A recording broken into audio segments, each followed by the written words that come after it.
I ran into this last week. Here's what fixed it for me. If you're looking to transfer your balance from an old or SIM, follow these straightforward steps.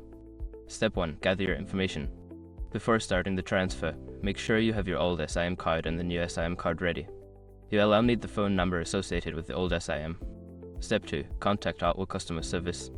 Call Artwork Customer Service at 202 from your Artwork phone or 344 809 202 from any other phone. Explain that you want to transfer your balance from your old SIM to the new one. Step 3. Provide required details. When you reach a representative, provide them with your old SIM's phone number and any other requested details such as your account information. This will help them verify your identity. Step 4. Confirm the transfer. Once the representative has all the necessary information, they will confirm the balance transfer process. Make sure to ask how long it will take for the transfer to complete. Step 5. Check your new SIM balance. After a few hours, check your new SIM balance by dialing *#10# or looking into your Oppo account online. If the balance hasn't transferred, contact customer service again for assistance.